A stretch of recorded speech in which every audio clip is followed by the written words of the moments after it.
All right. So, good evening, ladies and gentlemen, and welcome to another episode of Sports Shop, where we discuss everything and anything sport.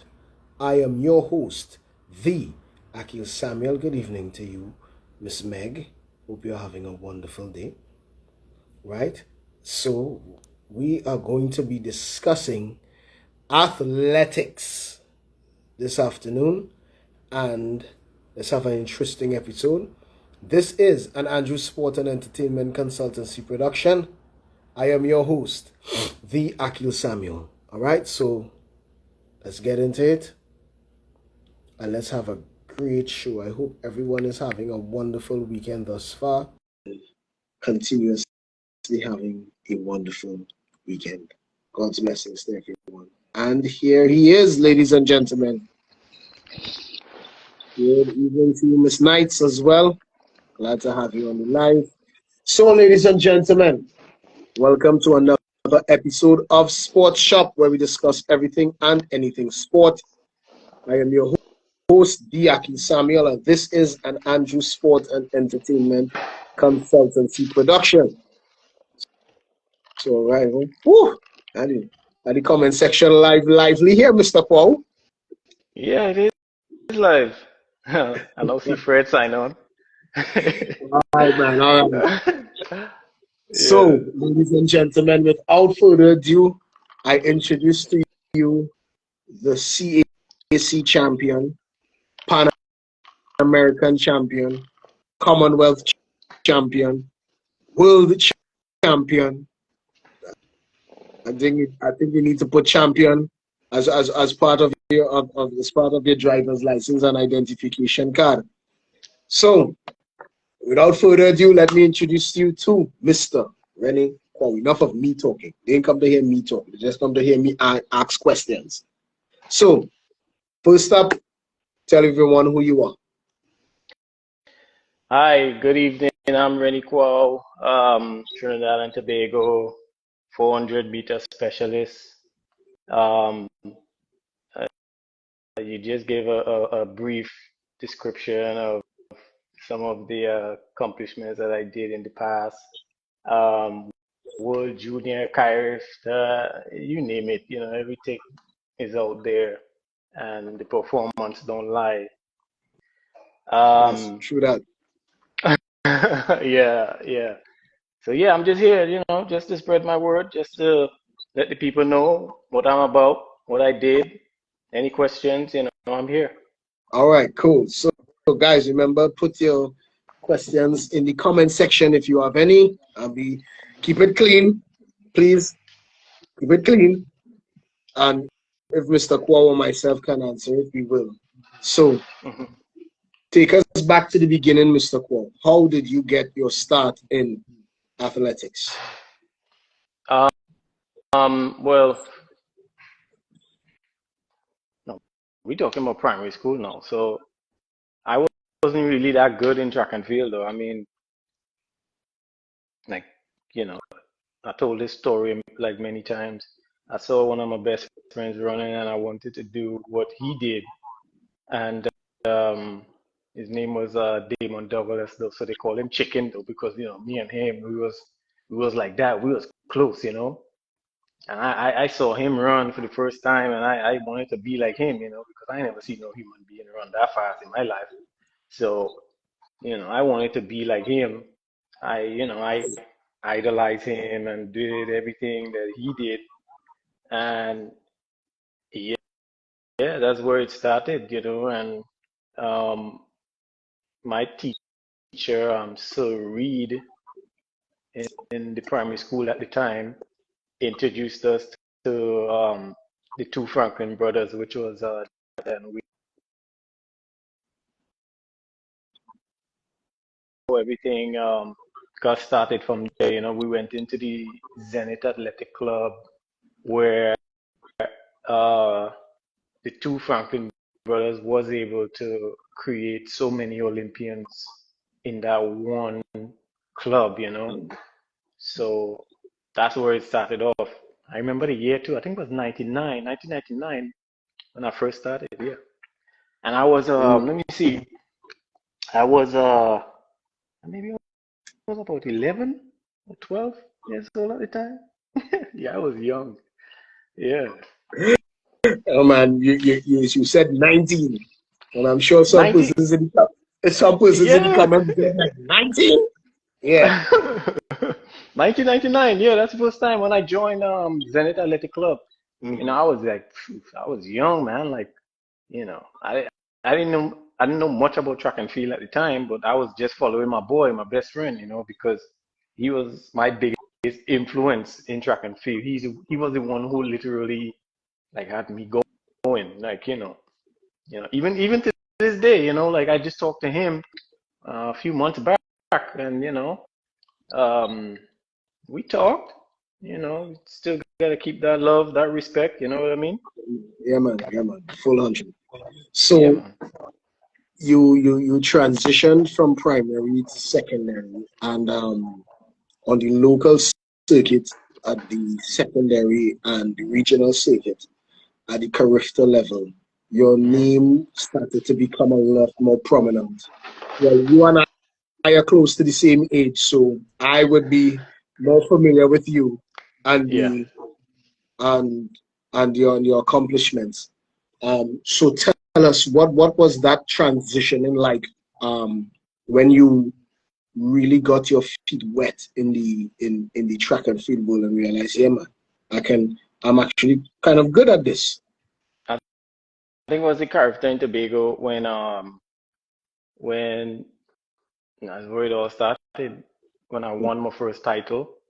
And uh and I told myself, I said, you know what, this is something I could see myself doing because I found what I really wanted to do.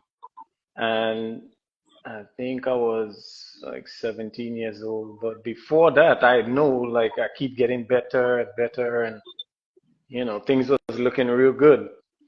So um, yeah, that's where it all started, man. Like that's where I kind of like found myself and found the event that I wanted to do. Because I tried other events, but it wasn't really working.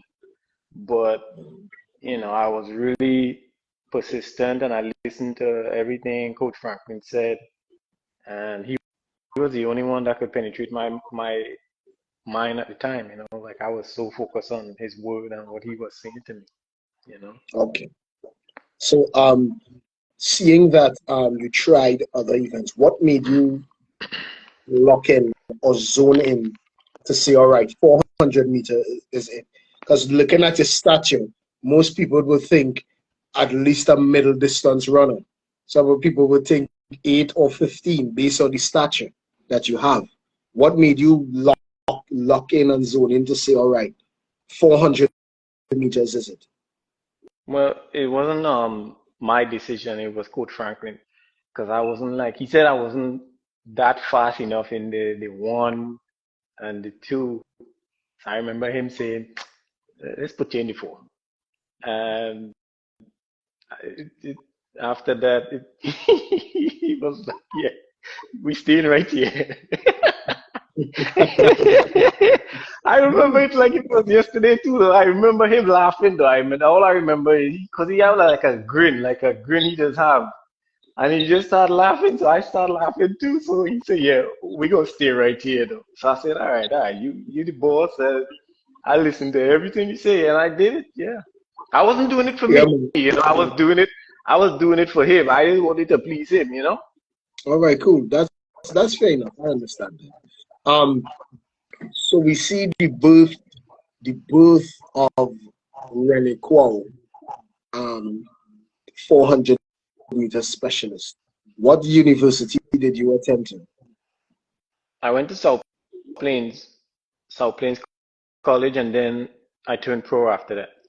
How was your tenure on that journey in the collegiate level? I mean, it was, to be honest, um, so what happened was 2 years before I went to South Plains, I had won World Junior Championships, and I ran like some crazy fast times, and Adidas they wanted me from back then. I was 18 years old, and I had no idea what a contract was or anything like that. So I said, you know what, give me 2 years. let me go to school and get some intel, some knowledge, and what a contract is, and try to be a little bit smarter in the professional world because I didn't just want to sign a contract and I don't know what it is. So I just decided to Honestly, go to school for 2 years, and then they come for me after the 2 years that I went to school for. But I was getting too fast, and they see like, oh man, come on, Renny, it's time to sign because it don't make no sense with the times that you running. That's what professionals was running at the time. So they were like, okay, well, yeah, it's time for me to sign. And yeah, yeah. The in college too, like I didn't really. I mean, I enjoy it, but I preferred the professional circuit more okay. than the the college, because it was more exciting racing against some of the fastest people in the world rather than to race the college. I mean, it was fun. I did have a lot of fun, but I just enjoy racing people that were 10 times faster than me. Yeah. So we see you transition to a pro, and we saw the journey and really the birth of Renny Quow because back then we weren't really known for creating 400-meter runners at that level. You know, Yeah, we would have had prior to you at that level, that real pro level, you would have had Ian Morris and Neil De Silva. That's the yeah, only really two prominent names that popped out at the 400-meter level. You yeah. know, of course, it had other guys, but you're talking about that real international caliber 400-meter specialist. Hmm. And you talked about running quick times at the collegiate level and then turning pro. And at that time, very few men in the Caribbean, more so Trinbagonians, had run or ran under 45 seconds. And believe it or not, people, 45 seconds in a 400 meters is very difficult to run. Just throwing that out there, Yeah, right? So yeah, prior to you, prior to Ian Morris, apologies, who had the national record at 44.21 or 22, I believe it was. yeah. And yet you come in and running a little bit faster than Neil De Silva and diving under 45 seconds. How was that experience or that race that day? Um, to be honest, all right. So when I go to run, I really don't think about times. I just think about competing. So times would come when you compete. You go out there with the intention to compete. Everything else would fall into place after that. But I really wasn't trying to, surpass these guys or anywhere because like I said, like competition is something that I always liked. And, like I think I end up running something like 44.5. Yeah, I did. Yeah, not think I did. But like I said, it's just a number. So I told myself as long as I compete with some of the best guys in the world, I know my times will drop, and just competing it kind of gets me excited though. Okay, fair enough. With every athlete in track and field, we see the highs and the lows. What are some of your highs and some of your lows as a as an athlete? Um, well, think about it this way. When you step on the track, we will have our rainy days and we will have our bad days, whatnot. Um, don't expect to do well every time you step on the track because at the end of the day, we only human beings. We make mistakes. Sometimes we feel like crap. There are so much things that happen when we go out there to compete. Sometimes we travel. Sometimes I travel to Europe so many times and, I have jet lag or I'm not feeling good, but I still gotta go out there and run.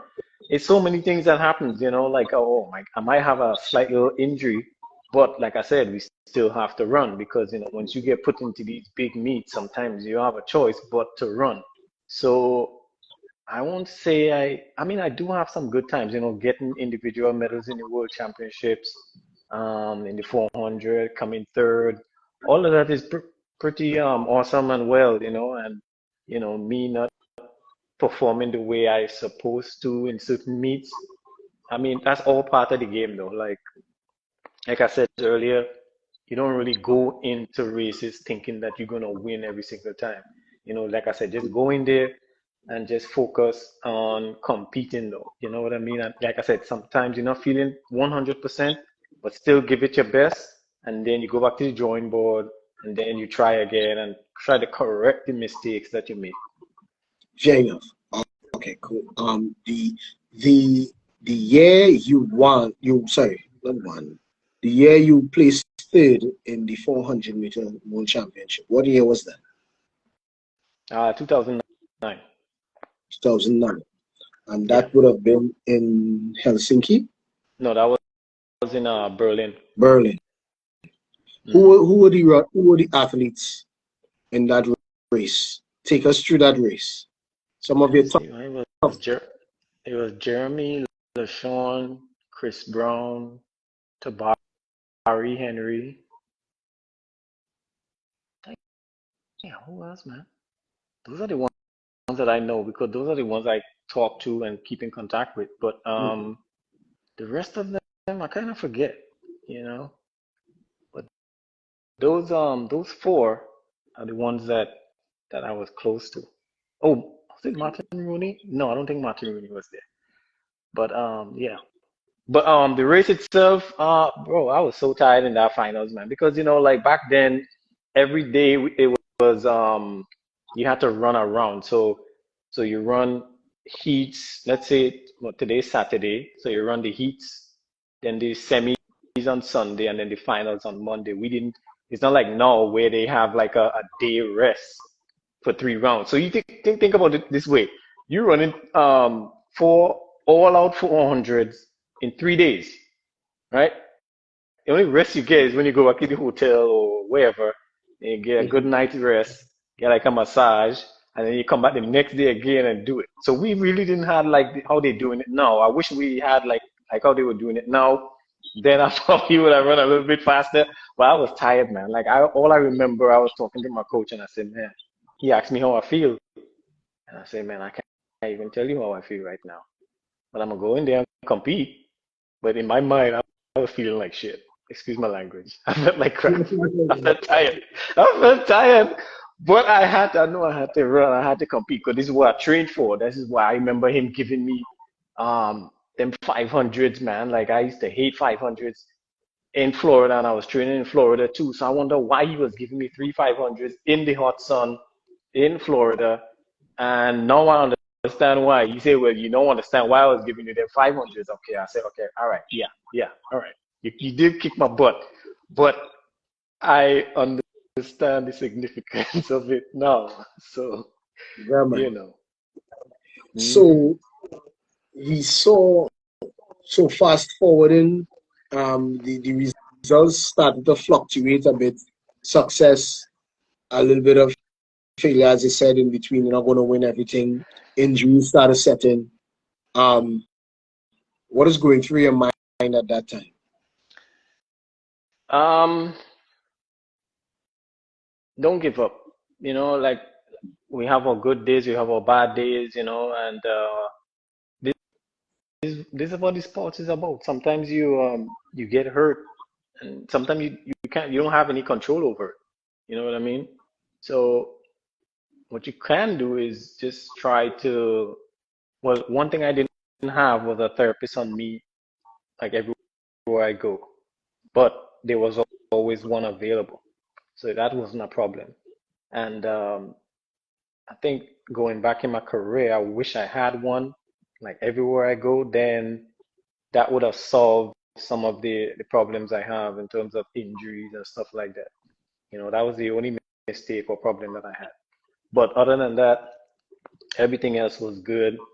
And you know, track and field is all about perfect timing. You know, if you train a certain way, you're gonna run a certain way, and depending on how you train, or if you have a meet coming up, then it's according to how the coach train you too, though. Because some coaches they train, and I wouldn't say they're not preparing you well, but some coaches they do that sometimes though. Or they kind of wait too long to get you prepared. You know what I mean? Okay. Yeah. So fair enough. And well, I'm nowhere close to your level, but if I'm being around the sport genre, is that if I can see certain athletes and like, yeah, this athlete wasn't prepared properly. So Yeah. as Yeah.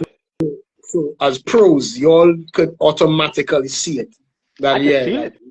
Yeah, because when you go to run, if you're not competing well or you like the 400, if I'm running down the back straight away and I'm getting tired, that means it's something in my training that's not working. So we have to adjust something in the training because you shouldn't be getting tired down the back straight. Like you should be more relaxed and floating easy, getting ready to position yourself on the top bend. So sometimes I feel like I had to go back to the drawing board and say, you know what? Um, I remember one time a coach was telling me, he asked me how I feel after that race, and I literally explained to him, and he said, yeah, that means you're not doing enough 450s or 500s. I said, okay. So he started giving me more of those, and I start seeing like better results. is fair enough. Um, and for a while we won't seeing you on the 400 circuit, and then we saw out like a rebirth coming into these 4x400s. So tell us about that.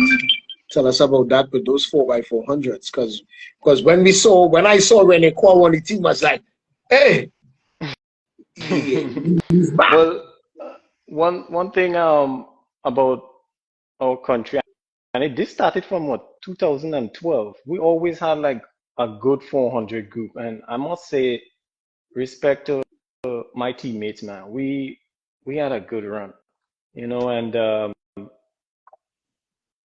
we was always pushing and encouraging one another. You know, like I said, one person wasn't doing it for the person itself, but they were doing it for the team. So that's how we think. You know what I mean? So it started from 2012 when we got this the bronze medal in the Olympics. Well, I had got hurt, so I didn't run. So, but then the years coming up after that, man, we just start seeing it's like we just influence the younger ones to come up Mhm. to be like us and stuff like that. So we always had 4x4 runners, and I must say that it was a pleasure being a part of every single one of them because I must say we did some incredible things. And I think one of the most incredible one was when we defeated America in 2017, you know, and that was good. That was good for us, you know, like we had no idea that we was gonna win, but like I said, we just went out there to compete and have fun, you know what I mean? So I wouldn't lie to you. I think tears come to my eye, bro. Like, yeah, because it was an emotional moment. And It you know was. when you work, yeah, yeah, yeah. And you know when you work so hard and it actually things actually happen and you know it gets emotional. So I was really proud of my teammates um, for accomplishing that. And like I said, even though we maybe not do too well in the open events, the 4x4 for sure, we gonna bring it. You understand? That's the last event of the day, and we gonna bring it. You know? Yes, yeah. So Yeah, I agree with that. I agree with that. Because as you pointed out, from around 2012, especially at the World Championships, at the 2015, 2017, 2019, we we began to see a lot of great results and the yeah, birth of that real 4x400 menace, yeah, whereby you all were legitimately seen as threats to a medal Oh yeah, position for some of the top guys at that time, yeah, you know. yeah, So the 400 meters as an individual and the 4 by 400 meters as a combined team is two different races in itself, right? Um, the 400 meters is classed as a sprint. yeah, It's the longest sprint in the athletics yeah. games.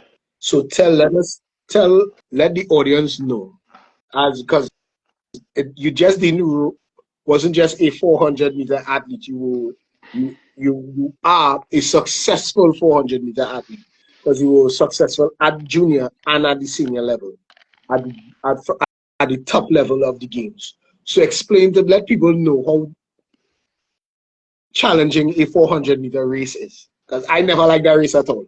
Find that race too long. Well, it is challenging. Yeah, it is tough, but if you don't train right for it, yeah, it's gonna kick you in the butt. Um, you have to be mentally and physically strong because not everyone could just go out there and run a 400. To be honest, sometimes I don't even want to line up out there and run it because see, if I hadn't done the training I did, I'm telling you, I wasn't going to put myself out there. Right? And the good thing with me is that I had good coaches who know what they were doing. If I'm training with you and you know what you're doing, I'm sorry, man. I'm telling you, hey, I'm gone because you making me look bad and I don't like feeling that pain in that 400. Because that pain, you coming home in that 400, trust me, man, it ain't easy. Then your booty locking up, everything locking up. When you're done, you can't even breathe. Man, that's like I said, if you feeling like that, that means something in your training is off. And some coaches need to learn to study the 400 and how to train. Speed isn't everything. A lot of people thinking, yeah, the speed work it.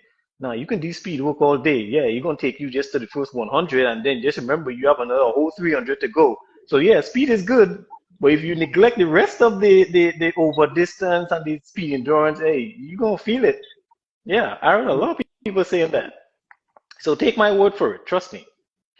You just gotta train smart, and just everything would fall into place after that. Right. So we saw the successes of of the of the 400 meters as individuals and as a collective. What is the strategy for a good 4 by 400-meter relay team at the senior level? You say 4 by 4? A good Yeah, the 4 by strategy. 4.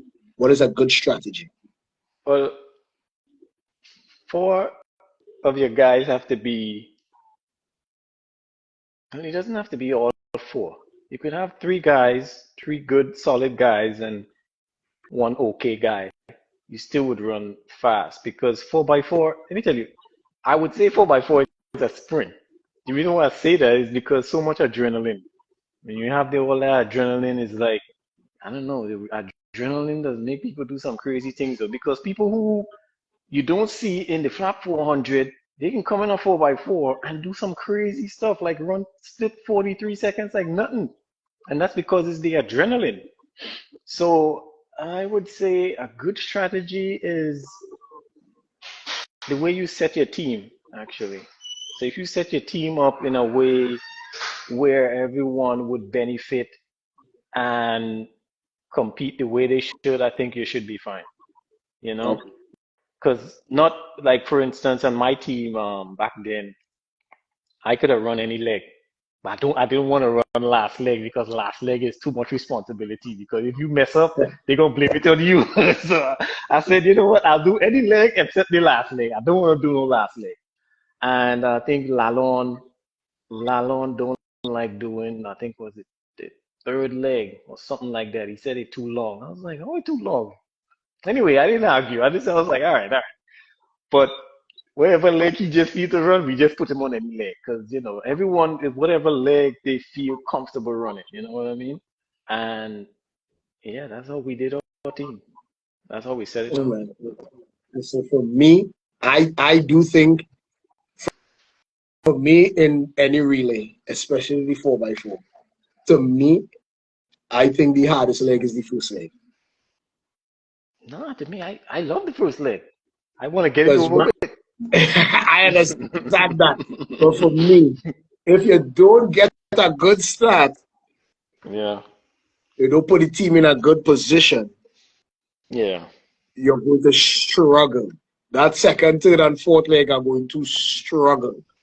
Because as you Well, say, adrenaline pumping, and guys who might run 45-3 in a flat 400 coming and giving a split 44, split 43. And hmm. sometimes you chasing this guy's like, oh, I can't catch this guy yet. You can't, Yeah, I can't close this guy down yet. So, yeah. so seeing some of your teammates having successful um, results at the 400 meters, 2016 in Rio with Sedenio, and 2024 completed with Jereme Richards. 2016 Sedenio, then running a 44.01 and Mm. placing fourth. Did you see that race? Yeah, yeah. I was right there. Man, I was there. and knowing from your experience that on a almost any given day, that's not just a Well, medal, but I that mean, could win. You could win yeah, with that time. yeah. You could win, and you see, over the years, the 400 has evolved so much with so many great athletes coming out from not just America but other countries as well. Look at Van Niekerk at the time. Almost ran 42. I still believe he ran 42 because when I look back on the camera many times, I see 40, 42.8. I don't care what nobody say. The guy ran 42. But we just that's a story for another time, you know. But uh, yeah, over the years, man, like a lot of people been doing some great running. You know, the 400 now is like you said, it's a sprint. It really is a sprint. Yeah, it is. Seeing at this Olympics, seeing Jereme and again coming in fourth. With listen to me, I'm watching Jereme run that race, and he ran. Listen to me. I don't know. As a fan, it's heartbreaking for me. Yeah, You who were there and seeing him run the new national record, first Trinbagonian to run under 44 seconds, and he gave you a 43.78. And again, improvement from the 44.01 that he then ran in 2016. hmm, 43.78 is not just even a medal. That's a gold medal run. He yeah, ran yeah. there. I, So how from your experience, how was that race seeing it live? well, it was impressive, and the way he ran it, he didn't have a choice but to get out and be aggressive because you're running blind. So his strategy was um, flawless. Yeah. So I commend him for that. He really did his best. Um, but to see those other guys coming from the back, so he kind of take the race out. So he took everyone out of their comfort zone though. So he made the whole field run, but thing is, he was running blind. I think if he was in a better lane, I think his times would have been a little bit faster, but it was still a real good race, Um, very competitive. Um, Shoot, impeccable performance on the whole field. Like they did well, I can't even say anything bad about that. So, you know, yeah, So me personally, I do believe he has a 43.5 or 43.6 in him. yeah, I do believe he has at least, even if it's one more good 43 running him, I do believe he has a 43.5 or 43.6 in him. Even with yeah, 200, I do believe he has a 19.5 or 19.6 or even a 19.7 in him. Oh, the 200.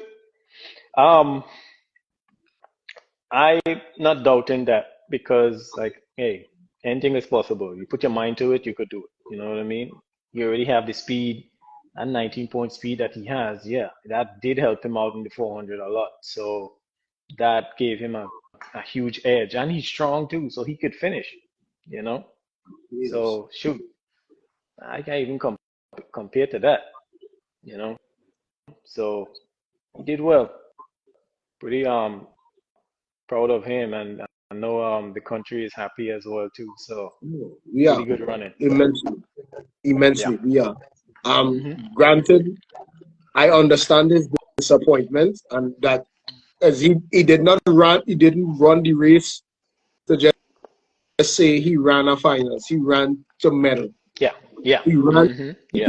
he ran for a let me rephrase it. He ran for a gold medal. He didn't Yeah. run to say, all right, I think I can come third. Yeah. Because as you would know, a 43.78, Yeah. that's a gold medal run. Yeah. Yeah. Yeah.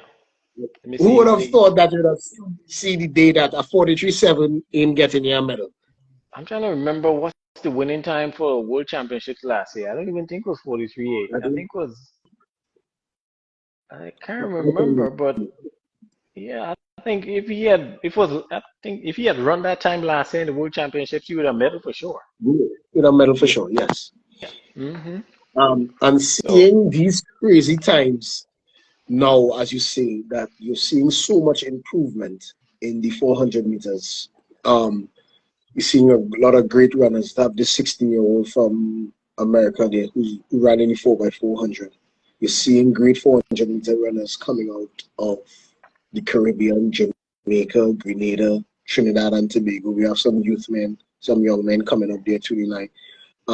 Seeing a lot of great 400-meter runners coming out of Africa, South Africa, Botswana, and and and and most people don't know is that most of these gentlemen who ran in the 4x400 are still juniors.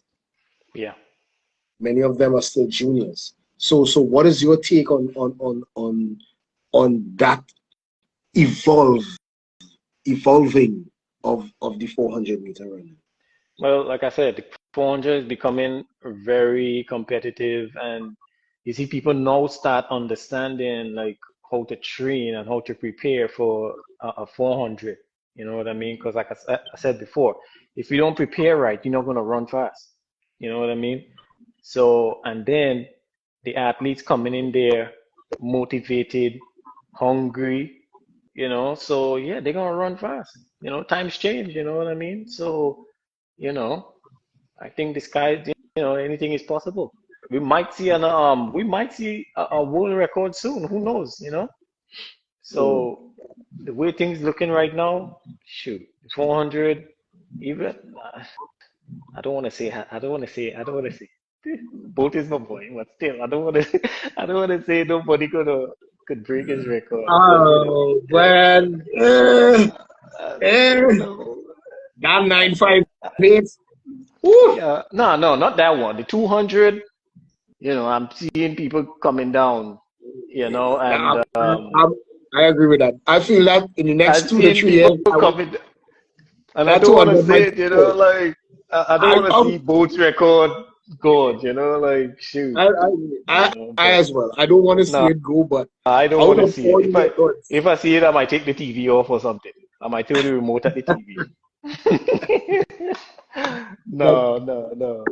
being honest, out of all Yeah, the but records, the way things going right now, like I'm like, yo, like damn, like everybody running fast, like like shoot. But hey, shout out to every one of them because I know they put in the work. They like I said, they hungry, and when you put that work in and you have good, you're motivated by your coach, your loved ones, man. Anything is possible, man. You can do anything. yes. So that's good. So Yeah. the unfortunate what happened to you at the relay this year in the Oh, 4 by yeah. 400 meter, because Okay. I didn't realize what had happened. Because I was like, you were running so good. I'm watching the race. I'm like, why is he hopping? And then it's when you pass off, I was like, when the camera zoomed for the exchanging of the baton, I was like, where's Quow shoes? Yeah. So it came off as soon as I started running. So the blocks, when I left the blocks, and you see, my intent was to get out. My intent was to hand off in the top two or top three, because uh, I was feeling good. I wanted to bring it. But while I was running and trying to make sure my foot get back into the shoes, because I double tie the shoes and all, but they have like an elastic part in the back of the spikes. So Yeah. my heel, and I have skinny heels. My heel back there, ankles actually, say heel, ankle, and it came out. That never happened to me before, And I tied my shoes so tight, and so while I was running, I was trying to, and then when I get to 200, I say, you know what? Screw it. Boom. And I just start running with one shoe on and barefoot or whatever. But it was painful. It was so painful. I didn't want to stop. I said, these are Olympic Games. Who's going to stop? No, continue going, you No, know, man. Yeah. continue going. But they didn't know until I get back to the hotel. I remember the manager telling me, Renny, I didn't know this happened to you. I said, what you mean? First of all, where were you? If you Well, didn't know this happened, then where were you? You know what I mean? So I was like, come on, man. Like, you know, I sacrificed one foot for the country. You know what I mean? So, it's um, unfortunate. It's unfortunate. yeah. Would you say that was just a series of unfortunate events, or something could have been done differently for that? Um, what you mean? Like, With the shoe, was that just as oh, that was just an unfortunate event, or anything could have well, been done differently? um, no, to be honest, I don't even know how it happened because I was warming up in it. I trained in that spikes. It never came off. And I just find it was just weird that my back foot literally came out. My foot came out when I came out the blocks. The whole thing came out. So I was trying to push so if I didn't have to do all of that, I would have had like a smooth, comfortable race, being able to hand off with no fatigue or nothing like that. It would have just been smooth. And I ain't saying it like this because I feel like saying it. I'm saying it because I know how I felt. Mhm. And it did hurt me though. It did bug me a lot, you know.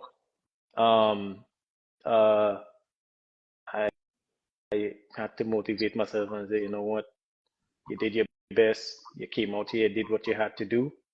So, just leave it at that. Oh, okay, fair enough. I understand that. I can concur with that because I do think coming off of that great race that Jereme had, and he did not, and he fell short just like by a bit. I know he was coming out hungry for that relay, and as I said, you see why I said with the start is important. Why I Yeah, said the first leg is because it yeah, leaves a lot of work. And again, that was just unfortunate because yeah, when I saw yeah, you handing off the ball, I was like, where is Renny shoe? Because I saw you, because I didn't know that the shoe came. Because I was like, your speed dropped drastically. So I was like, oh my gosh, don't tell me Quow got injured. I was like, nah, lightning can strike twice with runners yeah, getting injured in the middle of a race. yeah, Because it happened to St. Hillary. And I was like, nah. I was like, nah, not again. In the yeah. middle of a race, and next athlete get injured. Then I said, where's the shoe? And then it came well on the top bend, the 200 bend. The shoe hit me in the back of my head, so it fly off and then hit me in the back of the head, and then I continued running. But then, like I said, I was limping. I was running in pain, so I was like, oh shit, you know. I mean, I was just happy I didn't have a flash. That's all. That's the only thing I say. Ready, please don't have a flash. Please don't have a flash. But I did that, which is good. Yeah, man, because our track at Amundo is very Yeah, coarse. yeah. It has to be coarse. If the sun was out, I would have stopped because it would have burned the bottom of my feet. Mhm. I would have blisters under if the sun was out because the heat from the rubber. But the sun Yeah. wasn't out. The sun wasn't out that day, but it still hurt. I didn't get no blisters. I was looking for blisters, but I didn't get any blisters. But as soon as I was done and I went back to the room, I remember one of the therapists brought some ice for me, so I had my foot on ice for a while, and then I went back to the hotel. Okay, cool. No, man, that was just unfortunate because as I was trying to break down that, I was like, yeah, that was unfortunate.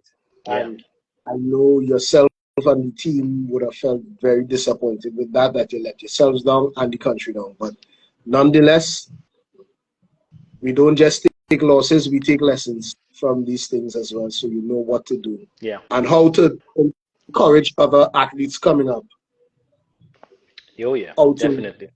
prep their equipment. So let's go into, we're going to wrap up soon. So let's go into some rapid fire questions. What is Hmm. your your best part of the 400-meter running? The best part of the 400 is winning.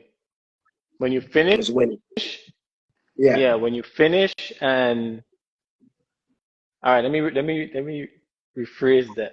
When you finish and you're in the top three, winning doesn't have to. It doesn't always have to be about winning, but as long as you compete, as long as you give it your best. Okay, fair enough. What part of the 400-meter you enjoy running the most? The first 100, second, third, or fourth 100-meter? The second part, because the second part is more critical because is where the last 200 is where you really have to position yourself to come off the bend and come home. So I think the last part is where is my favorite. Okay. Favorite venue to run in? Um, I've been so many places I don't even know. Um, I would say my home crowd, Trinidad. Trinidad and Tobago. Okay, cool. Yeah. Yeah, we know they have some funny things that they say about the Trinbagonian Mundo is like it's not 100 meters long, it's not 400 meters, and some all kind of weird things they like to say. Well, I think the IAAF need to come down and recheck that. And yeah, some stories been told about it, yeah, but I don't know if it's speculations or not. But just to be sure, I think it need to be re um like rechecked, you know. But I'm over the years, it's been so much stories, like when you hear it's sometimes when we like it gets embarrassing sometimes because some people criticize Trinidad and Tobago for saying that they give the athletes wrong times, and I just try to ignore it, and just move on from that. People would say whatever they want to say. So yeah, Yeah, fair enough. So yeah. let's continue.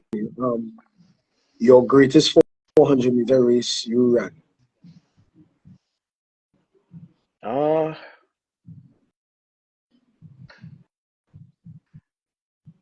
I'll say World Juniors World Juniors. Okay. in Beijing. Yeah, Okay. Greatest 400-meter race you ever witnessed? 2016 in Rio. 26. I can't Yeah, argue man. that. Shoot. Yeah, because like shoot. I still believe this guy ran 42 seconds. I don't care what nobody say. I don't care. Like that was the most epic race I've ever seen. No, I've seen all Usain Bolt race, and all of them is like watching a movie. Um, it had me off my feet. But that 400, oh man, Yeah, I feel like I, that's I feel like I was running. Yeah, that's what I feel. yeah, I feel like that's I was right. running right there with him. Yeah, man. I know this is rapid fire, but just a sidetrack. Because I was watching that race, and I'm like, these guys aren't closing on this man. Yeah. Coming on to the Yeah. last 100 meters, I don't think they're going to catch this South African in lane 8. No. Because I know everybody was watching LaShawn Irani. and Kirani. Everyone was focusing on them. But I was watching because I was like, I know Sidney was kind of, from watching the race, I know he was timing them. But I was like, all right, Sidney was good. That's like, wait a minute. This South African is, you all didn't close this guy down yet. And then on that last one, the man just catch a second wind and just burst. I was Yeah. like, yo, man, your Yeah. favorite 400-meter athlete? Um, Michael Johnson, old school. Old school, Michael. Okay, I understand why you would choose that. Yeah, Michael. I understand that. We kind of grew Yeah. up in the same era and seeing the Mm-hmm. greatness that he was. Yeah. Last question. You see now that you are an senior, a, a veteran, an elder in the track and field fraternity internationally, and you seeing the amount of talent that Trinidad and Tobago has, and we always had it, but for some strange reason, the transitioning from junior to senior and the continuation at a senior level is is somewhat somewhat stalled sometimes. What advice would you give to a junior athlete coming up through the ranks and wants to make that transition to senior Well, and do this as a career? first of all, I ain't gonna. The athletes are fine. It's not because an athlete can go out there and train himself. Is I would say, to be honest, I'm being real. Some people mightn't like what I have to say, but I'm always somebody who talks his mind and it's whatever. You need better coaching. You understand? Don't think inside the box. So you could just give anyone could give a workout. I can give you four 300s, right? And if you see your athletes failing in the 300s, then you need to adjust or go back and do something else different so you can come back to it and get stronger. Each one getting faster and faster. So I'm not gonna say it's the athletes. No. Yes, the athletes need discipline, yeah. But the coaches need to be proactive. They need to um, think outside the box in terms of being a creative coach because the only creative coaches that I know in the country is the two brothers in Tobago, Gerard and Wayne Franklin. Those are the ones who, and they have the most decorated Olympic athletes in the country. You know what I mean? They have what? Over 5 athletes who've been to the Olympics and stuff like that. So, shout out to them. Enough respect. I'm not paying favoritism, but I'm just being real. You know what I mean? Mhm. So I would just say again, just because Trinidad, we have talent. The athletes have talent. It's just that they need proper coaching, and guidance. You know what I mean? Mhm. And then when you get there, when you get the athlete to a specific level, then the athletes could be disciplined enough to say, all right, well, this is something that I want to do and trust the coach. So, but I would always say is the coach who needs to learn to create because we have the talent. Why are we aren't like Jamaica or these other Caribbean athletes that producing and doing well on the Olympic and World Championship level? You know? Yeah, yeah, 'cause I was watching that and I'm seeing Jamaica have some juniors, some females there. They're not even 20 yet, and they're running 10-9 and 10-8 times for the That's because female the 100. And coaches know what they're doing. You know? yeah, man, it's a bit sad, but as you say, somebody's going to get it right, and whoever gets it right is going to produce athletes at a very, very high level internationally. All it takes Yeah. is one Yeah. person to get it right, and then everyone is going to get it, will have no choice but to But get it the right. good thing is, the good thing is about athletes in Trinidad right now and Tobago is that I like what Jirim is doing. He's like a kind of like an influencer. So people look, Mhm. the younger ones now are going to look up to him and say, all right, hey, I want to start running 400 now. But also you got to put in that work because it's not easy. It's not It's easy. really not easy. So I think I like what Jirim doing. You know, he motivating them and also telling them that, yeah, you have to really work. This is no joke, you know. So sometimes in practice, if you need to start running race times in practice in order to wake your legs up, so for competition, you're gonna have to do that. So I like what he's doing, and I've seen him done it before. He's a real good motivational speaker. I've seen him talk a few times to the athletes. So I like that. Okay. Any future hopes of getting into coaching? I was coaching before, like maybe 3 years ago, 3 years ago, yeah, at a Mhm. high school in Alabama.